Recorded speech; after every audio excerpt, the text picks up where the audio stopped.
I don't think guys fall. What happens is we learn the truth. And so by our measure, we call it, oh, he's falling. No, what happened is we put them somewhere arbitrarily by our own measure, and then we found out, oh, like these teams actually don't think this about this guy, but he's got to be falling because we were right before, right? And I don't think that's the case. You are looking live at VSiN PrimeTime. Live from the Circus Sportsbook in downtown Las Vegas, here's Tim Murray and Jonathan Von Tobel. You gotta get mad at me. No, I'm not actually. The diamond strong hands have softened, and I have gone to the window, and I have taken under 4.5 quarterbacks. The price was too good to pass up. DraftKings currently has it at plus 180. Stations here in Las Vegas and in the state of Nevada has it at plus 260. I just think that's too good of a price to pass up. You're looking at a lot of mock drafts that have come out, and yes, there's a ton of groupthink saying, all right, Bo Nix is going to go 12. I think we've dispelled that enough here on this program. The wild card to me is Michael Penix Jr. Does he find his way into the first round? Look, at plus 260, man, I just think the price is too good. Right. When you think about the big boards that are out there, of the respected people that analyze the draft, and they have both of these prospects in the 30 to 40 range, is there a need to jump into the first round to get one of these quarterbacks? And I think something that fires you up, too, is this discussion of, well, you know, fifth-year option. How beneficial is the fifth-year option? How many times has it happened? Lamar Jackson? Right. Teddy Bridgewater. Those are the two that come to mind for teams jumping back into the first round to ensure the fifth-year option. And I just want to point this out. Justin Fields ended up going for what? A future fourth-round pick? What was that? Wasn't that the price that the Pittsburgh Steelers paid to get him? And a lot of that had to do with the fifth-year option. Because you're on the hook for that fifth-year option. You have to decide whether or not you're going to pick it up before that season starts. And majority of these quarterbacks, if they're good enough, JVT, things are ripped up before you even utilize that fifth-year option to give them an extension.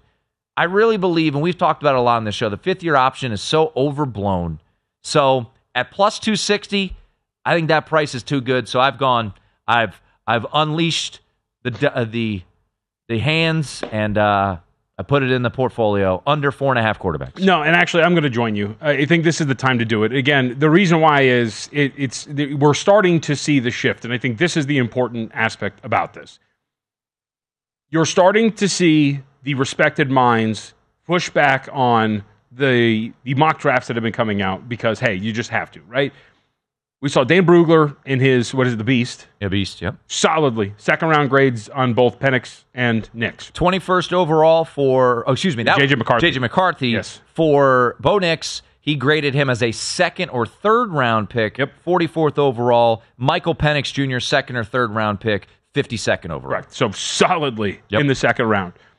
We played the audio from Todd McShay. That has more to do with Bo Nix. But again, the evaluation of Nix, the guy who for some reason is solidly ahead of Penix by some measure, hasn't talked to anybody who finds him worthy of a first-round pick. And to just jump on it, because we couldn't play the whole interview for you, McShay did say that Penix, from the people he talks to, most polarizing prospect in this draft process, because some people love him, and some people are kind of where I think Dane Brugler is, which is have him behind Bo Nix. Mel Kiper in his mock draft today took Bo Nix away from 12, even said it in the write-up, says, I can't do this. He's a second-round talent. I'm not going to put him here.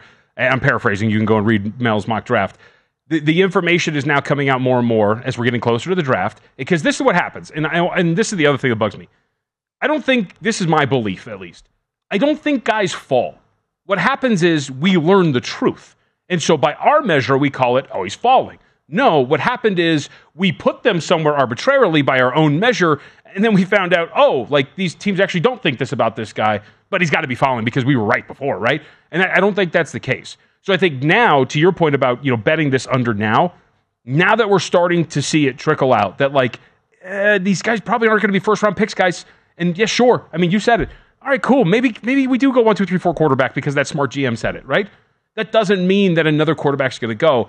And I even think, Tim, what we see a lot is Michael Penix Jr. to the Raiders. I do think that's a great fit.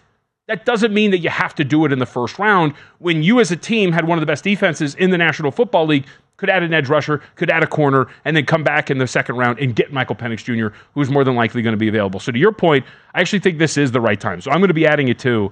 This is the time to do it because we're starting to see the pushback. We're starting to see the voices say that, no, these guys are second-round picks, and that it is more likely than plus 260, or I'd even say, because you don't have access to it, plus, what is it, 180? 180 at DraftKings. Those Which, plus by prices, the way, moved a little bit. Just a little bit. It was plus 200 the other day.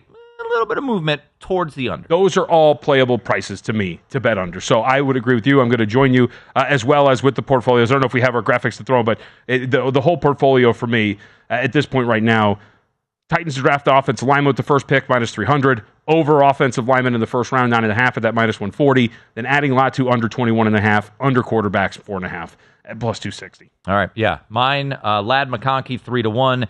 That price doesn't exist anymore. Probably not playable. It was more of a play on the price, and I think that's too where we stand right now with this price, right? Plus 260, plus 180. We're playing a number, right? We're playing history, as JVT has pointed out. What is it? 6 of the last 7 years since we've had draft betting yes. that has gone under the set number. And when you're talking about plus 260, that's an implied probability of 27%. Is there a 27% chance that Michael Penix, graded as a second-round talent, or Bo Nix, graded as a second-round talent, don't go in the first round? Yeah, I think so. If it's minus 110 both ways, are we playing this? No. But we're getting a really juicy plus price on the under 4.5 quarterbacks when history has told us that we talk so much and overvalue these quarterbacks. And I think as we've heard this week and as we're seeing a little bit more information come out, that's where we've landed. I'm also with him as well on the Latu under 21.5 at even money here in town.